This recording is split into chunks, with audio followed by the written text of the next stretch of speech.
Thorne fans. Dan Herman, publishers, Hermes Press, with our new Ghita Volume II. First, here's Ghita Volume 1. So you can see that Ghita Volume 2, which has a green cover, fits perfectly in your library with Ghita Volume 1.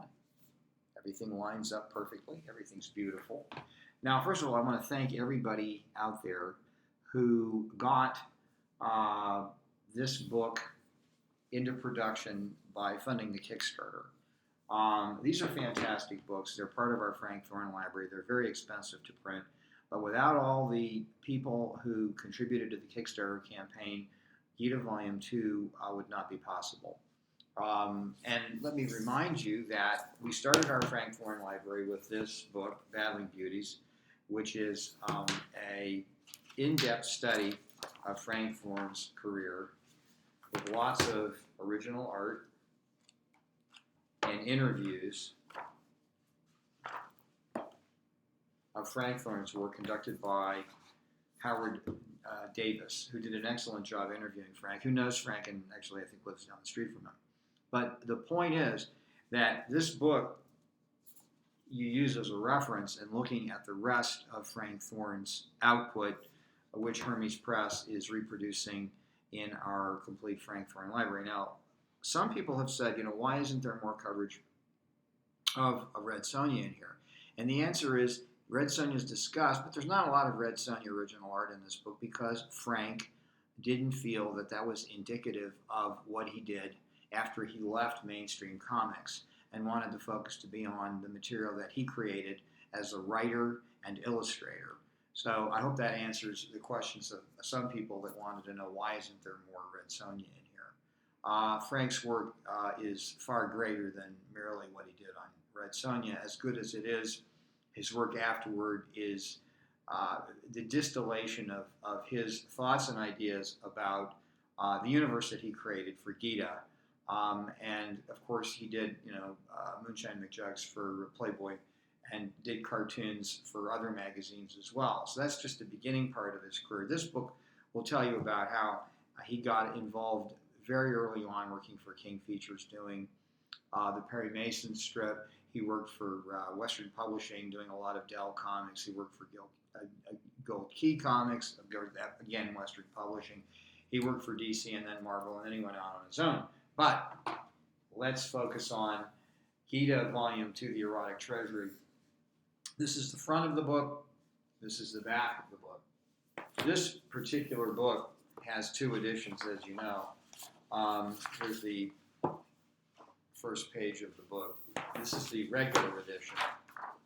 And it's got original art, drawings, concepts, everything you'd come to expect from a book of this nature. Now, a lot of people wondered about the size of this book. And this book is 11 1/4 by 17 1/4 inches. The original art is slightly bigger in some cases, and its actual size in other cases.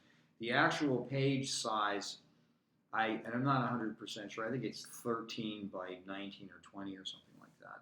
So in order to print this book full size, it would have been necessary for us to print a much larger book, which would have cost a lot more money. And as I've indicated, we needed a Kickstarter in order to fund this book because as much as we love these books, we can't print them and lose money. And we're still trying to break even on Ghita Volume 1. However, because of the Kickstarter, we were able to get all of our printing costs up front. And that was a good luck for us because Ghita is the first book that Hermes Press has that's been subject to President Trump's tariff. So I just paid the tariff, ladies and gentlemen. We paid a lot of money in order to get this book cleared through customs, which we had not anticipated, which was not part of our Kickstarter. But Hermes Press is going to deliver this book, irrespective of whether we have to pay that lovely 15% or not, which we did. So the other version of Ghita, which is this one, is the limited edition. Here's the back cover. And this has the limitation page, which was signed by Frank. So this is a piece of original art that was scanned and then signed, as you can see, by Frank. It's also dated. 5/19 is the day that he signed it. So actually, these were done back in May. And the production process has taken that long for us to get the book to you. Here's the title. Here's the colophon and the table of contents. I'll give you a few more examples. Here's some more original art. And this original art is, I think, produced at about 75% of the original size. So there you have it. Hermes Press has delivered on our Kickstarter and now available for Frank Thorne fans of erotic art, as well as the Tolkien-esque story that is really Ghita, which is a fascinating journey of a female warrior through an imaginary universe which has very clear relationship to classic mythology.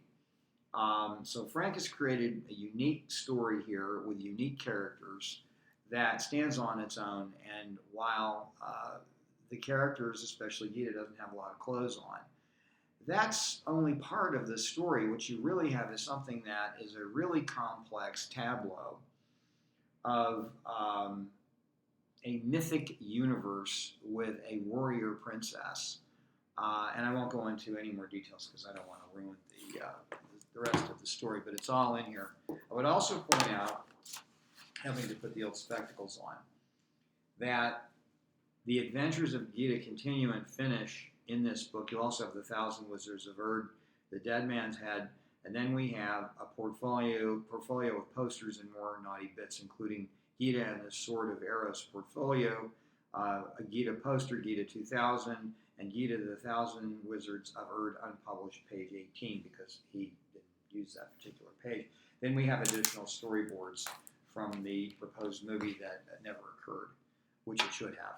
That being said, if you're interested, the limited edition can only be purchased through Hermes Press. It cannot be purchased through Diamond.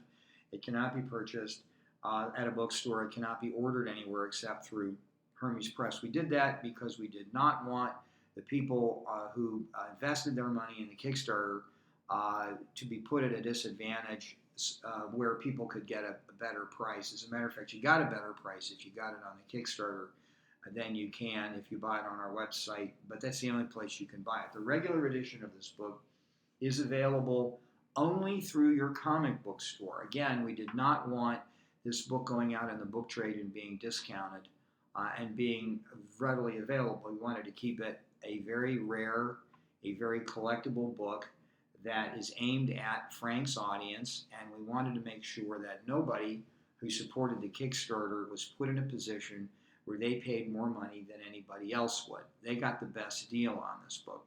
And our other Kickstarter we just did, which is for The Lazy Goth, which you'll be hearing about later, which is fantastic. We did exactly the same thing. So that being said, that's all for now. Bye-bye.